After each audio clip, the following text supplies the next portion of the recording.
Hey, welcome back. Hopefully, looking into that side income made you feel a lot better on your savings goals, but it's going to happen a lot faster. You're going to get that 3 to 6 months expenses into your emergency savings account and your high interest savings account a lot faster than you thought. And it's going to be a lot easier than you thought too. It won't be as painful. But that module was super fun for me. Hopefully, it was for you. This module might not be as fun, but hopefully, you learn a lot. This module is on debt. So don't be scared. It's just debt. So I get a lot of questions on debt that it's hard for me to answer because it's different for everyone. So I'm going to do my best to be generic on this.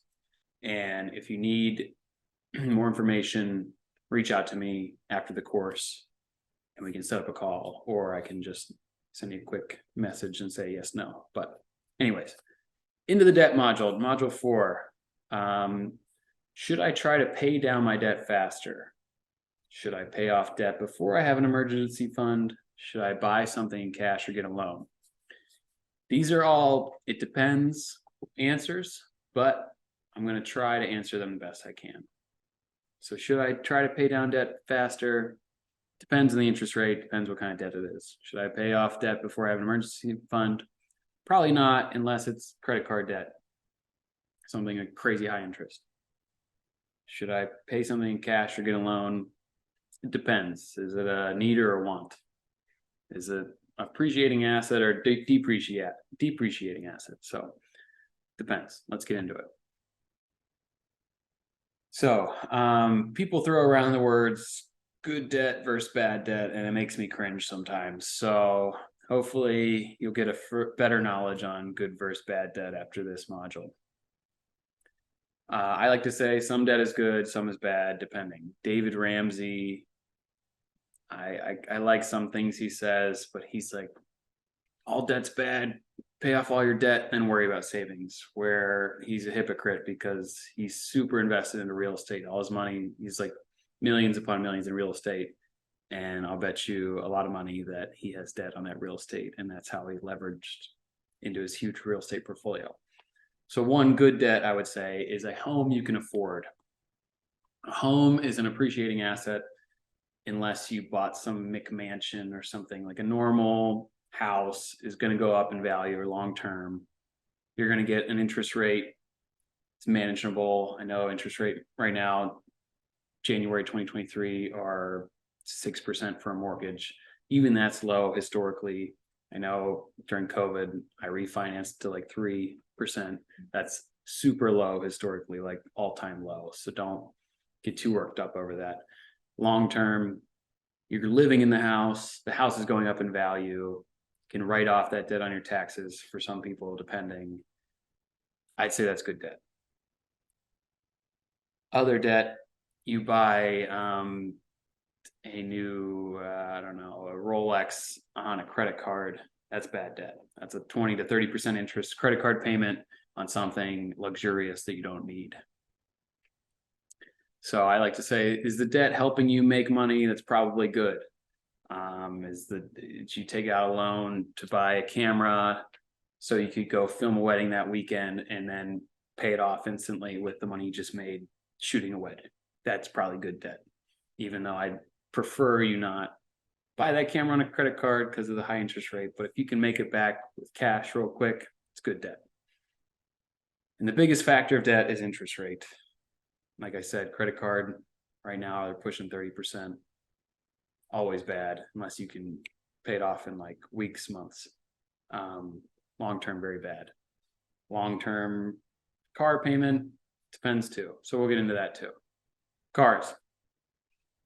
I always say cars are terrible investment because they go down in value. So if you buy a new car and you drive it off the lot, it goes down 10, 20% instantly. That's bad. Brand new cars. I hate brand new cars. I think they're stupid unless you're Bill Gates. So I like to say buy a reliable used car, like an 8-year-old used car, hold it for 8 years. That's good value in a car. 10-year-old car, hold it for 10 years. Or if you want something a little more reliable, less and less, but not brand new. The biggest factor is not so much the interest rate on a car loan. It's more or less, can that loan fit into your budget? Same with a house. We'll get into that too. So for someone's budget, a normal, let's say like a Chevy Malibu or something, $200-300 a month car loan, if that fits in your budget and you still have a cushion for going out and having some savings, that's okay. That's like right in the wheelhouse. And the average car, you just use it to drive to work and back and forth. It's safe. You need a car to get to work for most jobs. So you need a safe, reliable car. I understand that. But if you're overspending on a car, you're getting a Range Rover and you make 60,000 a year and the car brand new is worth 120,000, you can see that's out of your price range. You're going to have this super high bill. You're going to feel poor again, even if you have some money saved up.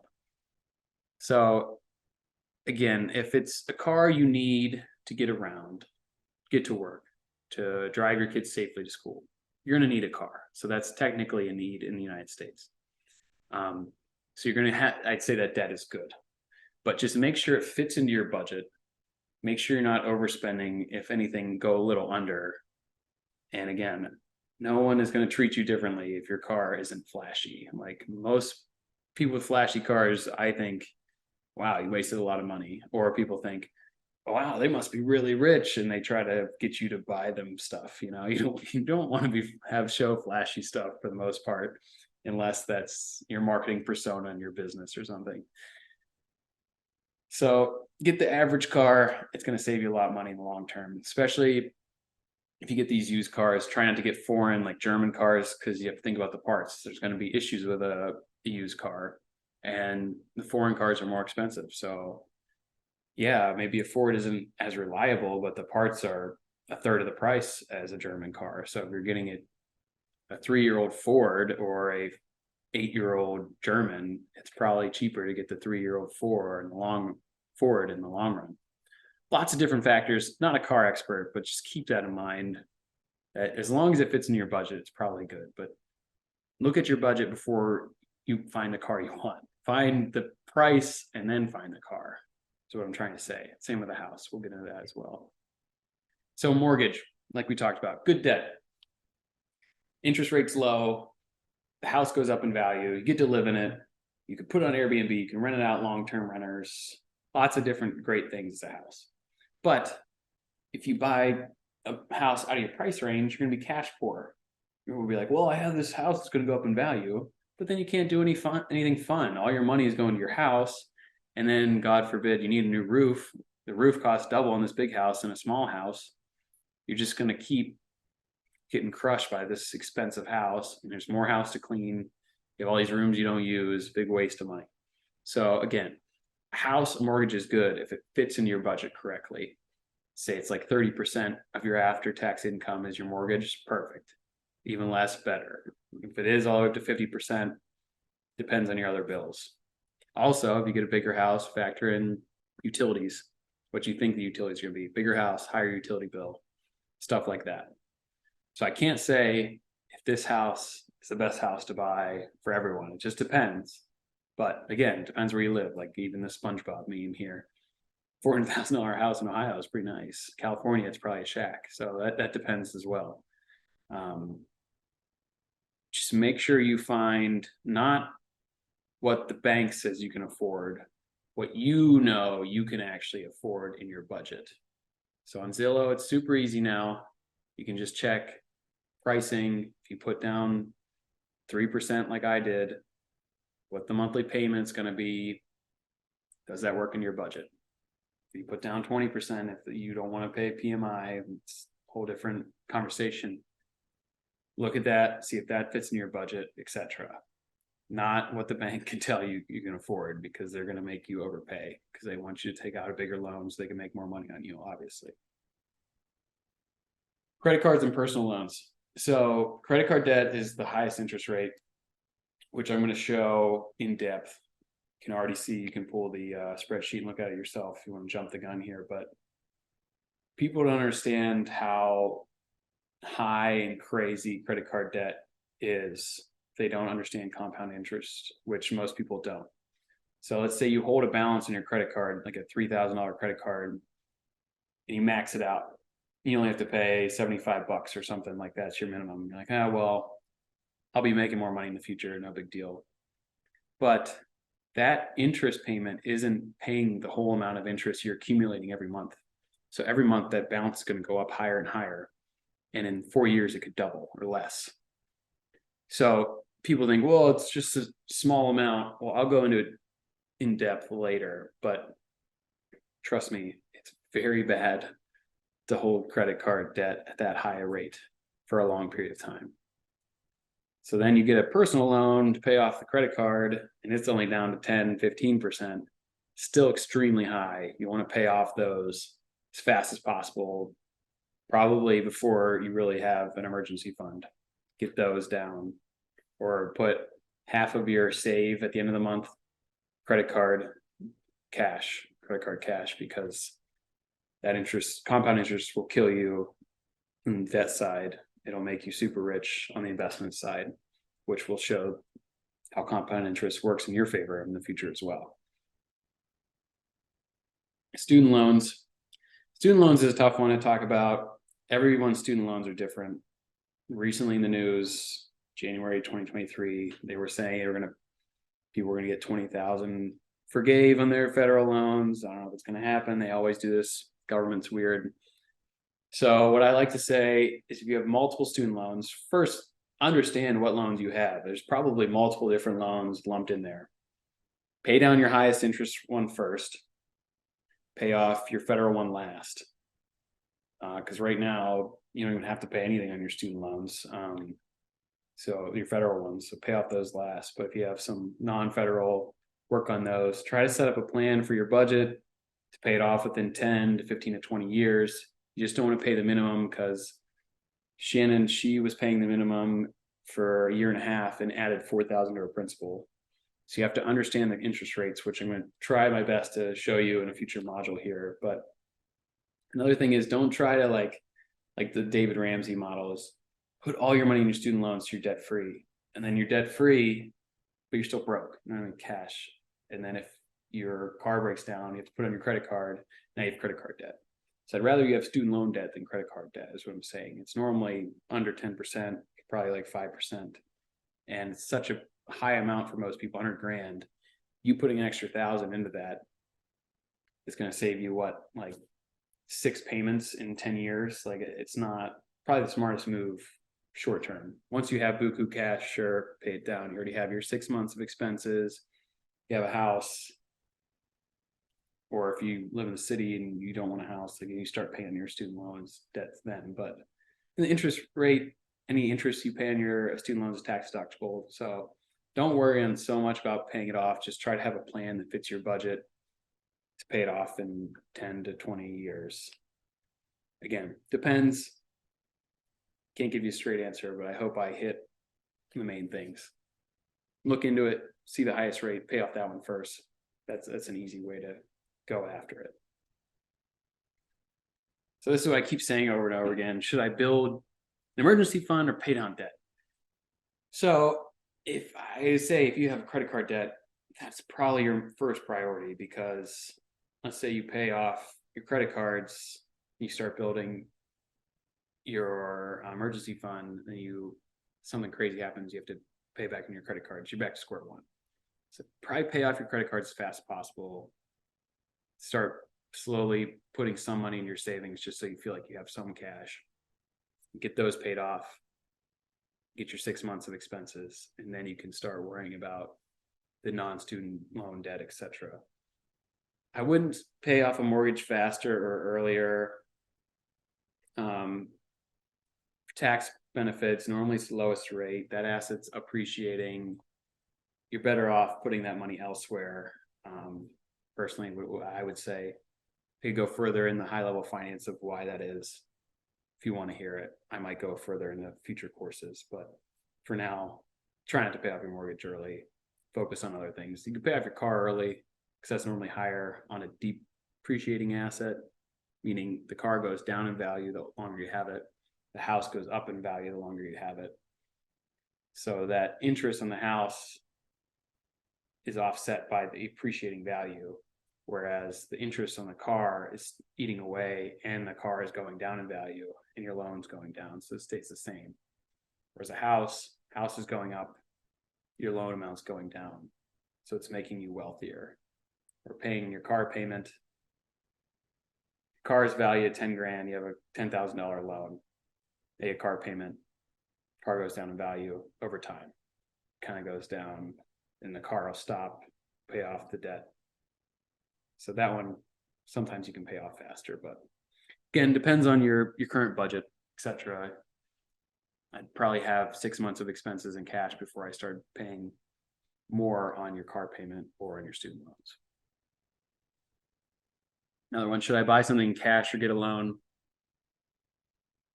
Is this item a need or a want? So we say cars aren't technically a need, but it kind of is. You need to get to work. You need to go buy groceries, etc. Some people don't have access to the bus. So I would say it's probably a need if it's in your budget. If it's a luxury car, that's a want. Will the item make you cash flow? Well, if I buy this item with a loan, so I want to start a business with a drone.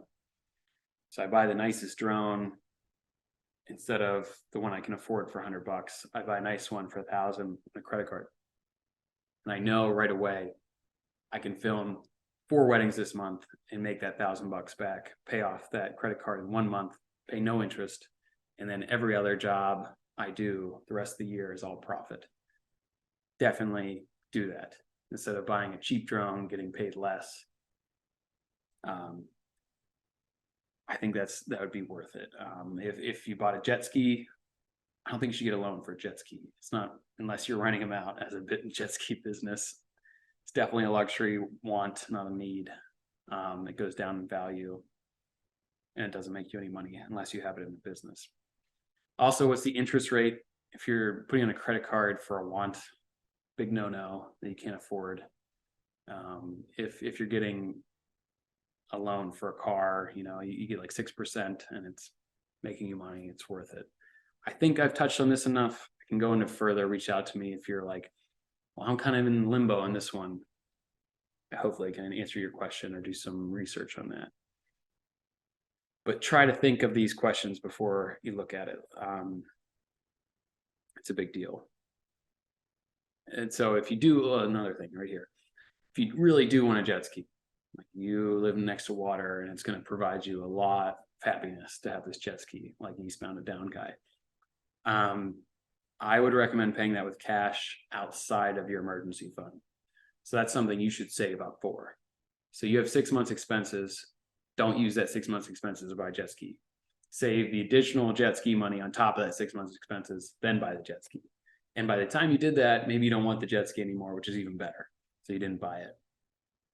Big thing about this course, I don't know if I've touched on it, it's like the instant gratification is normally bad.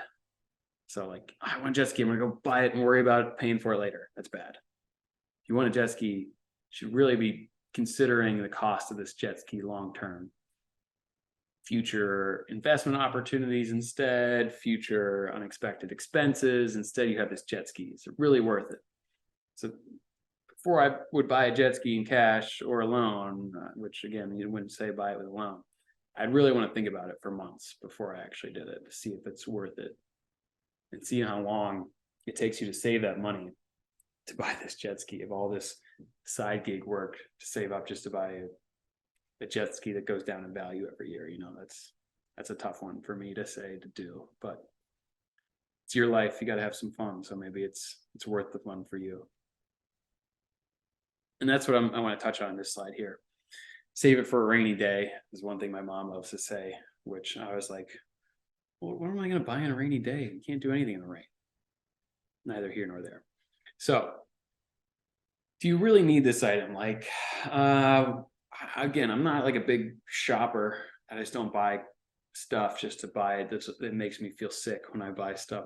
I'd rather buy like an experience, like go on a vacation or go out to eat with friends or something like that. I don't want more stuff holding me back. But if you do need stuff, I like to buy new sneakers every year. Just have fresh shoes for the summer. Before I do that, I shop online look all around for the type of shoes I want. What's a cool new pair of shoes? So I find this pair of Vans I want. So then I go into the store, the mall, see that they're worth whatever. They're more expensive at the mall, but I try them on, find my size. Don't buy them at the mall. Then I go back home, search all over the internet to get the best deal, where I can use my credit card points to get the highest percent back on my credit card, use Rakuten, which I'll touch on, maybe I touched on before. You get an extra cash back, shopping online with that. Then I'll buy the shoes and they'll come. I got the best deal. I knew they already fit because I tried them on in the store. I don't get any buyer's remorse because I thought about it for 3 weeks. That's me. If you can relate that to like not shoes, but maybe shoes or a bigger purchase like some jewelry or something like that. And by the time, the more you shop around and think about it, you'll think, wow, do I really even want this item at that point?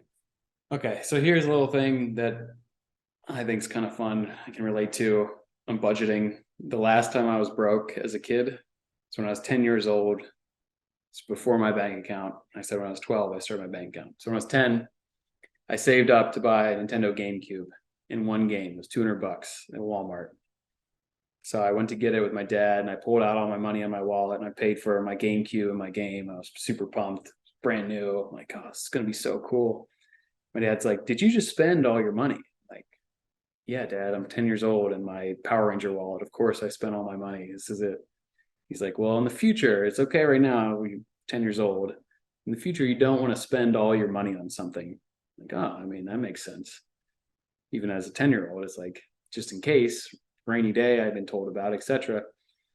So that being said, that's why we want that cash cushion in your emergency fund. Because you never know, and you don't want to feel broke. Everyone's felt broke. Some people more than others. It's not a good feeling. So if you could always have that cash cushion in your high interest savings account, you don't see, you know it's always there, some peace of mind. You're not stressed when you go to bed. It's there in case something happens, in case you get fired, in case the roof starts leaking, your car breaks down, etc. So don't be like me when I was 10 years old and spend all of your money on a GameCube. You want to have that cash cushion. So that's why I'm saying save outside of your 6 months expenses for the crazy abnormal purchase. Homework. The debt module is over. Thank goodness. I know it's stressful, but I still want you to look into debt. Go into all your different debt. Just look at it. Some people haven't looked at their student loans in 5 years. Okay. They just blindly pay it and say, this sucks. Go into it, see your interest rates, see the terms on your debt, just kind of learn about it. I want you to download this financial calculator app and you can go into the loan calculator and see what's left on your loan, play around in there and see how much interest you're paying and stuff like that. If you have credit card debt, this is an easy way to start to understand it. Mess around in here. We're going to touch base on this app in future modules, but I want you to download that and just look into all your debt and your interest rates for homework in this one. Good job. We're halfway done. Killing it. Keep going.